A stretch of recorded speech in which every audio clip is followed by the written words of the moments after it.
வணக்கம். நிகழ்ச்சி மூலமாக உங்களை சந்திப்பதில் பெரும் மகிழ்ச்சி அடைகிறேன். வாழ்க்கையில் வெற்றி பயன் நோக்கி பயணம் செய்து கொண்டிருக்கிறீர்கள். இந்த பயன்கள் நல்ல முறையில் வெற்றி பெற என் அன்பின் வாழ்த்துக்கள். நீங்கள் நல்லா இருப்பீங்க. இப்போ இருக்கிறத விட 1000 மடங்கு அதிகமாகும்படி நம்ம சேனைகள் கர்த்தர் தாமே உங்களை ஆசீர்வதித்து உயர்த்துவாராக. நல்லா கவனிச்சு பாருங்கள்.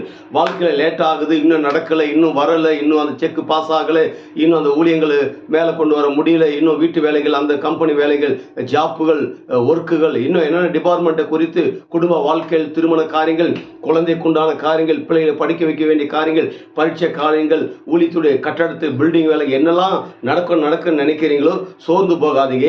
நான் சொல்லுவேன், சீக்கிரமாக அது நடக்கும், கவலைப்படாதீங்க.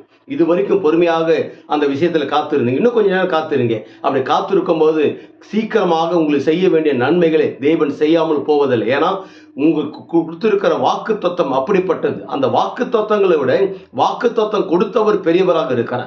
அவர் வார்த்தையில உண்மை உள்ளவராக இருக்கிறார். அதனால சொல்லியும் அவர் செய்யாமல் போவதே கிடையாது. உங்களுக்கு என்ன வாக்கு தத்துவம் கொடுத்தாலும் அது சீக்கிரமாக அது நிறைவேறும். அநேக கண்கள் காணும். எந்த கண்களாக நீங்க பார்த்து பார்த்து வெறுமையா இருக்குது, ட்ரையா இருக்குது, ஒன்னில்லாம இருக்குது, விடாய்த்து போய் சோர்ந்து போய் மன ரீதியாக ரொம்ப நீங்க கஷ்டப்பட்டு கொண்டிருக்கலாம். இதுக்கெல்லாம் ஒரு விடியற்காலம் போல் பிறக்க இருக்கிறது. உங்களுக்கு சொன்ன வாக்கு தத்தங்கள் நிறைவேற போறது. அப்படி நிறைவேறும் போது என்ன நடக்கும் என்றால், ஒட்டுமொத்த உலக நாடுகளுக்கு நாம் ஆண்டவர் இயேசு கிறிஸ்து உங்களை கொடுக்கும்படியாக வைக்கிறார். அதே நேரத்தில் நீங்கள் வற்றாத நீருற்றை போல் இருப்பாய் என்று சொல்லி உங்களிருந்து விடைபெறுகிறேன். உங்க நண்பன் ரவி, பெரியபாளையம்.